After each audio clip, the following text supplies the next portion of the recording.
They're called bravery badges. I saw how powerful that was because instead of my daughter equating when I get a boo-boo, I need a Band-Aid, she saw a bravery badge. And so now she puts a bravery badge on her boo-boo, and when she looks at it, she's reminded of being brave through that instead of getting hurt and letting fear dictate if she's going to ride her bike again or hop on the skateboard again. It's better to be different than to be better.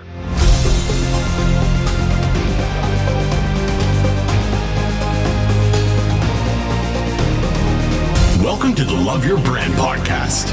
If you're looking for real conversations with real people, you're the right place. Let's go! Let's go! Let's go! Let's go! What's up, everybody? Welcome to the show. Love Your Brand podcast. Coming to you live today. Ready to go. What's up, Jay Hill? Jay Thrill? What up, Ramsey? What's happening, bro? Hey, man. Just living the dream. Living the dream. I love it. Nice little setup.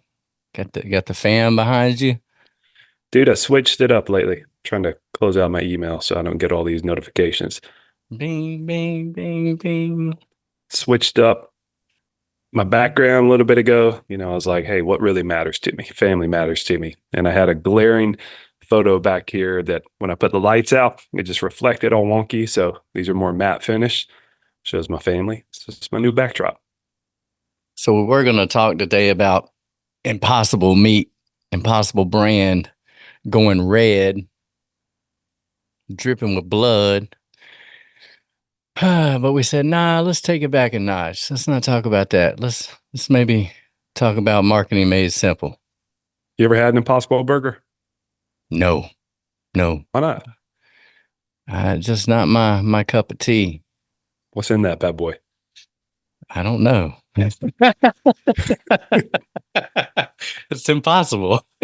Hey, what if they reached out and said they'll sponsor the pod? Would you do it? That's tough, man. I don't know. I probably wouldn't eat it.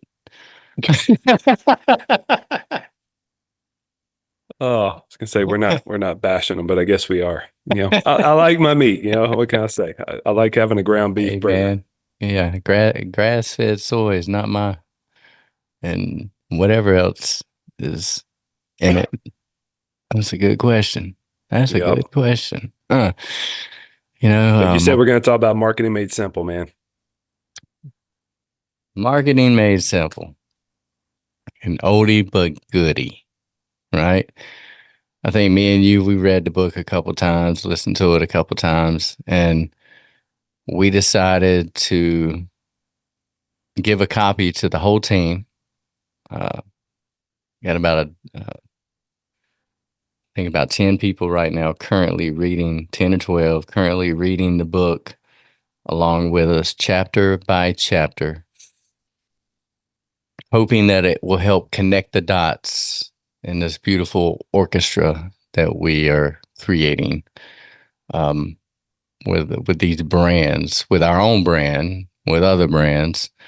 It's a very simplified, very easy to understand book, play by play. Really is. I would advise anybody to check it out. We'll pop a link or something. Marketing Made Simple by Donald Miller. I mean, it really gives you the 5 steps to create a sales funnel. Pretty point blank, easy. Fill in the blanks. My hopes is aligning the whole team into one consistent kind of mindset. He really hits home and tells you to, hey, you've got to put your mind in the consumers and the client's seat and address their pain points and address their solutions to their problems, which a lot of times we constantly like to talk about us, our services, our capabilities. Hey, here's our capabilities. Here's our service. Here's how awesome we are. Here's what we could do for you. Here, we'll rank you high on the search engines. We'll get you leads. We'll get you customers, blah, blah, blah. In actuality, the user, the customer, that, that's not really doesn't sit well with them. They don't jive with it right away. You've got to nurture that relationship. You got to create that curiosity, right, Jay Hill? That's it. It's all about that curiosity. That curiosity. You got to pique that interest. It's like dating, you just Just can't, like dating, man. Business is just like dating. you can't go in and just ask for the sale. You gotta nurture the relationship a little bit. I mean, you can ask her that. I waited a couple months, I didn't get slapped or like, hey, bro, it's a little early. Wait a couple months before I asked my wife to marry me. But if nobody knows Marketing Made Simple, Donald Miller, I mean, he's one of my favorite authors, just phenomenal author. He writes things so succinctly. He writes them so simply to where it's easy to digest, easy to understand, and actually put into practice all the things that he teaches. So often we have these books, we have people that teach on such a high level, and then it's like, that's great and all, conceptually, but how do I take what you just said and how do I put it into a plan? And so, as you said, everybody on the team is going to be able to be speaking the same language, if you will. And Donald, his book, Creating a StoryBrand, the StoryBrand framework, years ago, that was one to just change everything for me. I started my business 10 years ago, and Donald Miller's StoryBrand was one of the first things that I listened to and read. And, it got me from that mindset, kind of what you're talking about. We make everything about ourselves. And so we're trying to make ourselves the hero to our audience when in fact they're the hero. And so we want to invite them into our story instead of the other way around. And what Donald has done with the StoryBrand framework is really showing how, like Hollywood movies today, they follow the same script. They follow the same framework that we can apply in business and in marketing, to where you have the character of a story, just like any movie. So you have the character of a story that has a problem. And they've had both that external problem as well as the internal problem. And with that internal problem, they feel like, I'm frustrated, I'm scared, I'm fearful, I'm whatever, I don't have what it takes. And then that's when they meet the guide, which would be like Yoda in Star Wars, and then the guide expresses that empathy. The guide expresses the authority and says, hey, this is the plan. They give them a plan to where if you do X, Y, Z, you're going to win the day. So Yoda tells Luke Skywalker, you do this, this is how you're going to win the day. And then so it sets them up and it says, all right, you have two options here. You can either move forward with it or not. And if you move forward, you're either going to have success, you're going to have failure. And what Donald shows is that every movie follows the same script. And because we're hardwired for story. And so in our marketing, if we could take that same script and write it through, that's how marketing truly can be made simple. And so we're only in chapter 4? We just finished chapter 4 of the book, Marketing Made Simple. And like Jason said, it shows you exactly how to develop a sales funnel so easily and get your team on board. I'm excited for the rest of the book. Even though I've read it, numerous times, I'm excited to read it again. There's always new nuggets.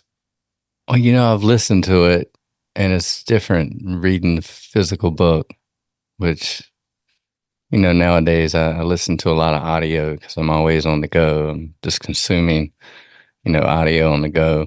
Yep. While doing other things, working out, doing things around the house, working. So it was kind of cool to sit back and thumb through some paper, Yeah, man. I love it. I can't do audiobooks. I get my highlighter, get my pen, and I got to write. I got to get my hands dirty. I got to get some smudges on the paper. It's like my Bible. My Bible is just destroyed on the inside. Exactly. So we went through the one-liner today. And, it struck me at first. I was like, let's just get the social team, us, a couple of PMs. Let's go through the book. We drive a lot. And then I was like, well, hold on. Let's include the web designers, the designers, other extensions of the team. Because even though they may not have a lot to discuss, this is all new to them. Let's say when they're creating stuff holistically, like maybe for a sales funnel or a lead gen, that it will not be foreign. It's like, hey, when you build this, maybe it's a pop-up with showing a PDF download. They understand the CTA. They understand the imagery. They understand the purpose behind what we're doing. right?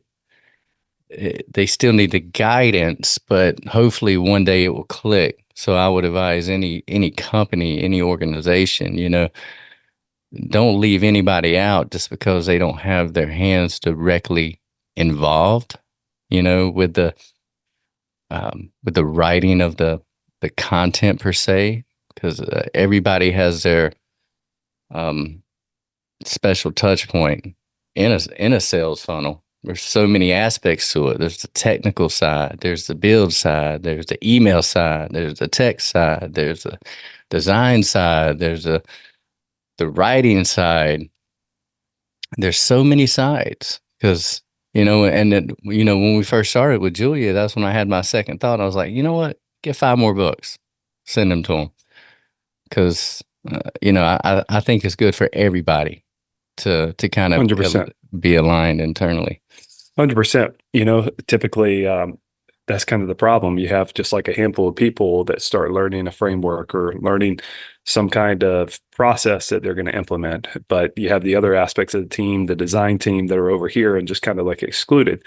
And so as an account executive would kind of, steer the ship on a project, the graphic design team, the creative team is just kind of implementing exactly what they say. But the importance while we're doing this is to get the whole team aligned. So if we're out talking to a B2C customer or a B2B customer or anybody in the manufacturing space, it doesn't matter the industry. If you get your team aligned, it allows you to be able to speak the same language. And so if we talk to 10 clients and they talk to 10 of our employees, we're going to be speaking the same thing. And so you have different capabilities for each client or each prospect, but we're working off the same framework. And last year I had the opportunity with an organization, actually flew out to Nashville, and we were at the StoryBrand headquarters. And so Nashville, Nash Vegas. And this organization, I mean, they put up a pretty penny to get one-on-one with JJ Peterson, who's, Donald's right-hand man. And so we had like 2 full days and to where we create a brand script. And when you look at a brand script, I mean, it's on a sheet of paper. It's really so simple, to where you go through that framework I said earlier with who's your character of the story, what is the problem they have, and you go through every component. But because we had a whole team in there, we're working collectively. So our facilitator, JJ, would walk us through the program, would focus on the character and really get high level, get honed in so specific on who is our exact audience. And, we get quiet for 10 minutes. I would do mine, other colleague would do his, other colleague would do his, and we had everybody. And then we'd come together on a whiteboard. We'd start drawing it out, hashing it out, take these 10 ideas of who we thought our avatar was, and get really honed in onto this one specific before we move to the next aspect of it. And so over the course of 2 days, we created this brand script that was so good that is essentially like an extended elevator pitch when somebody asks about your business. And so you're leading with that problem and making them the hero of the story. And they're like, I would be foolish not to move forward with you. So man, that was eye-opening when I got to experience that firsthand with Don and his team, because I mean, his stuff, like I said, it's marketing made simple. It's got a book, Business Made Simple, got a university, Business Made Simple University. Like we talk about it often with college, if you want to go back to college, or if you could do it all over again, would you go to college? And Donald's one of those entrepreneurs that has just created this foundation with online curriculums to where you don't need to go to college. If you know what you want to do, what you're good at, this is the exact framework to grow your business, to start your business, grow your business, and succeed in business. Yeah, good stuff, man. It's oldie but goodie. He's been around for a while. His stuff is... You saying he's old? Nah, he's not too old. We're just kidding, man. You're not old. He's not too old. Hey, he actually just had his first little girl, like, I'd say 3 to 5 years ago. Oh, wow. Yeah, man. If you don't follow him online, follow him. His journey's fun to watch. They build a house and have events out there. It's out in the country. It's a beautiful spot, man. Well, I know he uses an example of a Kick Butt Radio he purchased. He said he was hosting a lot of gatherings, since he's in Nashville. He had a lot of gatherings with local artists, and he had a little Bluetooth speaker. I guess he would, play music through and host. And he's kind of embarrassed of that little Bluetooth speaker. He had it. I remember hearing about that as well. It's like he had all these, aspiring musicians, real musicians. They come over. He's got his little wonky Bluetooth over there in the kitchen. So he started pursuing that like high fidelity, speaker store. And he found one online, and the first thing that hit him was an image. It was an image of this, these cool kind of bullhorn, speakers, robust system, um, wood finish. Yep. He put it with a 10-year-old younger version of himself in a cool sweater. Yep. And who wouldn't want to be in a cool sweater? Wife serving up old fashions and Mr. Rogers did.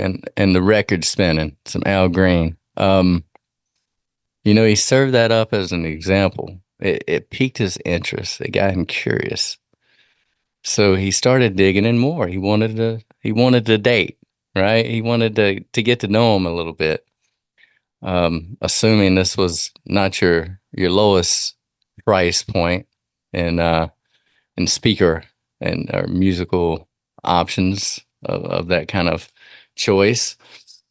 So he digs in. I think he downloads something. He discovers, that music actually has I guess produces waves, large waves, and one of the reasons that it was constructed was for that, to create those large waves for sound, and it would allow it to resonate and sound really good and full.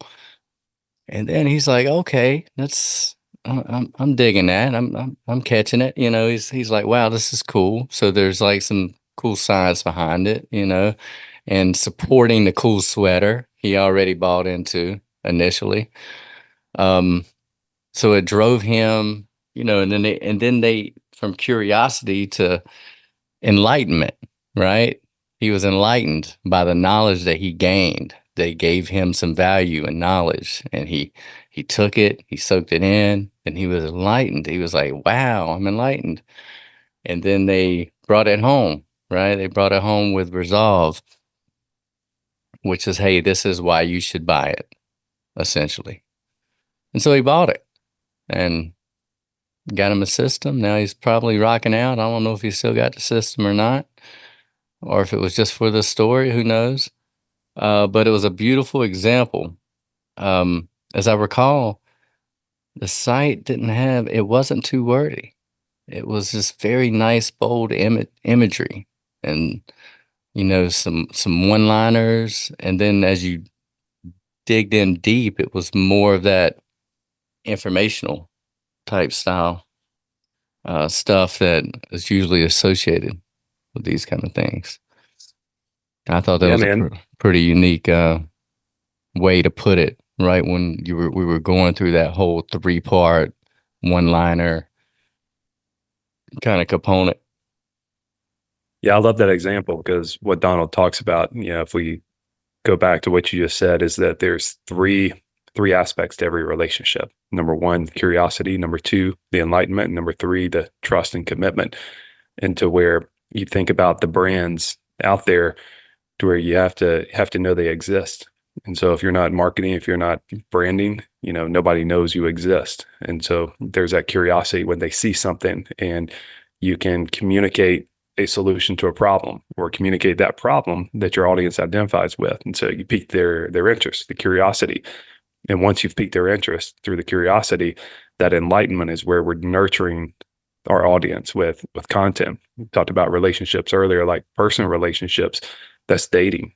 That's to where, if we meet a woman, we have our wives, when we were dating them, we're just continuing to show up to where we're enlightening them, hopefully in a good way. If we're enlightening them in a bad way, the relationship is not going to move forward and go to the third phase, which is trust and commitment, to where once we trust an organization or trust a person, that's when you can ask for the sell or you can ask for the commitment.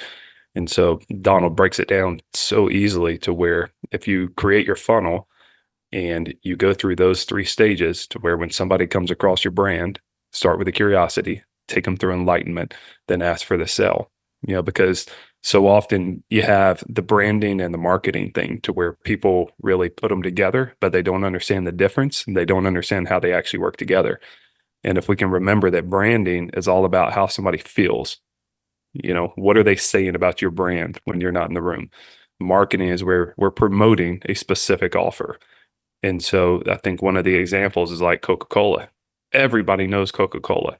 It's a household name. This brand is massive. They're the ones that are spending millions of dollars on advertisements, millions of dollars on Super Bowl commercials.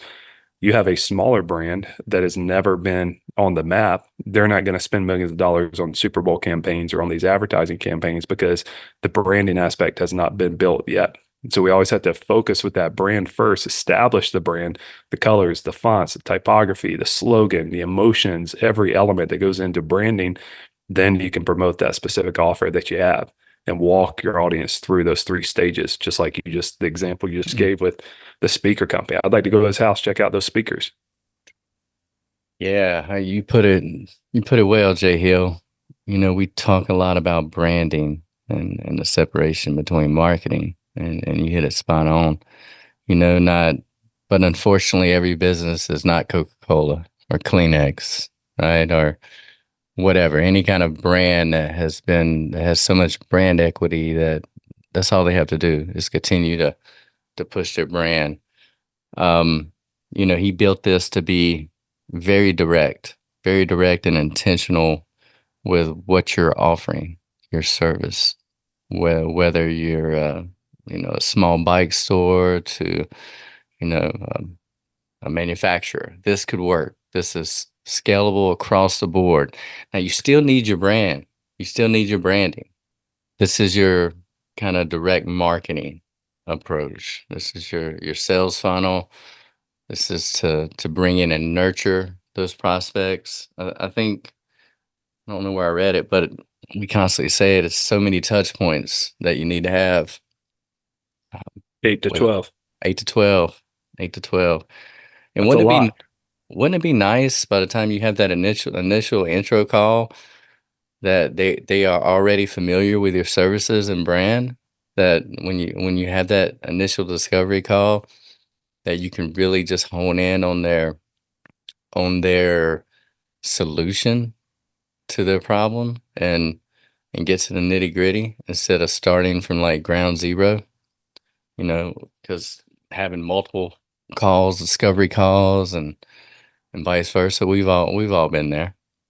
Oh yeah. Yeah. What you just said, it made me think of, we had Helen on the podcast.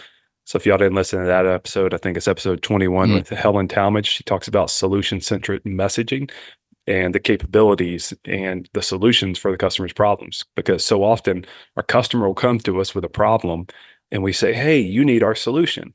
And it's not about our solution to your problem. It's your solution to your problem. And there's a proper way. Helen does such a good job of explaining that to turn it around. And before you know it, there's no way they can object because you're not leading with your product. You're not saying that our product is a solution for you. You're identifying and seeing things would be so much better if I had X, Y, Z. So go check out that episode because it's incredible. Jason, what you're talking about, like with the not many words and the messaging and the pictures, like when Donald found those speakers, just beautiful pictures. Made me think, I posted this on LinkedIn today, this ad, which, as you can see, I mean, there's not a single word on here. And so it's this picture of Hulk's hand with a Band-Aid on it and then just a box of Band-Aids in the lower right. And so often, I mean, I've worked with so many clients, I've worked in corporate to where we create an ad or a brochure so text heavy. I mean, there's like nothing, that don't understand white space and the beauty of white space. And I mean, this, I don't know who, I found that online. I don't know who created that. So if that's you, hey, comment, because I want to know, I want to give credit where credit's due. But it was a powerful ad of when you find the right picture that can convey the words, 1,000 words. The picture says 1,000 words, kind of a concept. But typically we talk ourselves out of a sale because we use so many words. And then on top of that, we try to use these big words because we feel it makes us look more educated. It makes us look smarter if we use big words, when in fact, everything that's doing is doing the wrong thing. It's actually turning our audience away because they're like, I don't understand what you're saying. I don't, there's all these fluffy words. You're not talking about the problem. You're not talking about the solution. Typically, we're talking about ourselves. And so when I see that ad of Hulk, having a Band-Aid, this strong beast, having a Band-Aid without anything, it says everything you want. It makes you want to go out and get some Band-Aids. And that's the perfect example. Like, give me a Band-Aid, right? When you get cut, give me a Band-Aid. It's became such a household name. It's a brand. Yeah. You said Kleenex a second ago. You didn't say tissue. You said, give me a Kleenex. You're asking for a brand, not a product. So yeah, if you've got a brand get creative. Show Hulk's hand with a Band-Aid on it. You don't have to say anything, and that's, and use that example. If you have a small coffee shop per se, and that was just a cup of coffee with something coming out of it with no words, and you were a local coffee chain, right? That might not produce the same results as a company with as much brand equity as Band-Aids. So that's why it's important. This marketing made simple with what you say. Right. But as you're talking about Band-Aids, it's funny because this is another thing I posted on LinkedIn. We were at the store with my daughter, and if that's focused, they're called bravery badges. And so they're not Band-Aids. And so went to Walmart because my little girl, I got in a boo-boo, right? And so we didn't have Band-Aids or badges at home. And so we go there, and that one jumped out at me because it was like bravery badges. And I saw how powerful that was, because instead of my daughter equating, when I get a boo-boo, I need a Band-Aid, she saw a bravery badge. And so now she puts a bravery badge on her boo-boo. And when she looks at it, she's reminded of being brave through that, instead of getting hurt and letting fear dictate if she's going to ride her bike again or hop on the skateboard again. And so, I think it was Welly bravery badges. They did a good job to see how Band-Aids, have taken over the market, and they were like, what is our different approach that we can take? Because I heard a quote one time, and I don't know who said it. They said, it's better to be different than to be better. Because at the end of the day, you can go into the features and the benefits of a Band-Aid type bandage. Does it need to be more adhesive? Does it need to hurt when it pulls off? You can focus on that stuff. Or you can be different and name it something like a bravery badge, to where it goes into that emotional element, like, oh yeah, I was brave. Or to teach a kid, you're brave, when they put that on. So kudos to them. I think they knocked it out of the park with that one. Definitely. The power of words, it's huge. And not using the wrong words, because with words, again, there's marketing it says we need to communicate at no more than like a 10th grade level. And there was, I used to use this app called Hemingway app. And so when I would write emails, you copy your email content, and then you paste it into Hemingway app. And then what it's going to do, it's like AI that reads your email, and it can tell you, hey, this is written at a college senior level. This is written at a 10th grade level. And actually, you would try to get down to like a 5th grade level. And so it would take the complex sentences, and it would advise you on how to change it to where it communicates more on a 5th grade level. And it would show you how to break up, instead of writing these long paragraphs, to where, we're scrollers today. You open an email and you quickly scroll through, see how long it's going to be, look at headlines, how they're going to jump out, and even like going to the PS after you assign your name at the bottom of an email, to where you just got a few seconds where you can capture your audience. And so, using a tool like Hemingway app, and I don't know, Grammarly, do something similar today, but to where, dumb your message down. And when you think, all right, this is written at the right level, then dumb it down a little more. And, because people it actually, we consume calories with our brain through thinking and processing. We read these words, and it's like, you ever been exhausted after reading like a big scientific book? You read like a chapter and you're like, dude, I can't think anymore, because your brain has been consuming calories the whole time you've been trying to digest that information. And so we got to dumb our words down. Yeah. And we're constantly being consumed. We're being consumed with information. the overload per se. I mean, it's hitting us from every angle, from our mobile phones, our laptops. I mean, everywhere we look, there's a screen in our cars and our vehicles. So we're constantly consuming information. Totally. So this is good stuff. Marketing made simple. Keep your marketing simple. Keep it simple. Keep it simple, stupid. The KISS method. I think it's the biggest failure is the failure to execute. It's easy to talk about a lot of things. Yeah, man. And get in the weeds and get very complex but the biggest failure is the failure to execute, is to never implement. So I'm a big proponent of implementation and execution, even if it's not right. I'd rather execute and then make changes, and make modifications, but launch. Yeah. There's a lot of Right. people. I think there's a book called it. People say it's like, just start. Start. And I'm guilty of it. I get stuck sometimes in opportunity land. Like you think of a product or a service or something. It's like, oh, we can do XYZ. We can launch it here. We can set up an affiliate thing here. We can do this here. And before you know it, you just get paralyzed, and it leads to inaction, to where you don't take any action whatsoever. And so, I mean, that's the key takeaway of this book, is implement. And he showed some awesome statistics in this last chapter of, when you implement, it's directly correlated with the sales, of everything that they're doing that he speaks about in this framework. And so, yeah, just I think that was good. Just wanted to share a little bit of what we're reading as a team. If you're an organization that has a team, yeah, I suggest getting something like this book to get your team aligned, to get a rally cry that you all are around. And, I'm excited we're implementing some of these things for TA, for the organization first, before kind of building these out with our clients. Yeah, I was about to say, we've got a cool new 5 steps to bulletproof your business. Bro, you sound like T-Pain. 5 steps. I got 5 on it. Bulletproof your business. 5 steps. Yeah, actually, that'll it. be in the show notes. And so you can download that for free and get that online visibility report. Awesome. Drop it in. Look below the video, click on the link, and get your 5-step brand visibility report. Take your business from a 5 to a 10. On that note, we're going to peace out. Peace. See you on the next episode.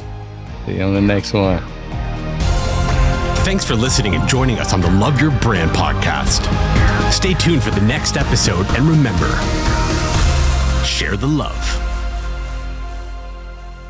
Yeah, hey, bro, I'm starting to get some feedback from you. I don't know if you can hear it in your mic or in your ears. Is that better? I had my hand over my mouth. It could have been causing you sound kind of robotic. Maybe people aren't picking up on it, but you're sounding a little robotic to me. Okay, let's go this way. Oh, no.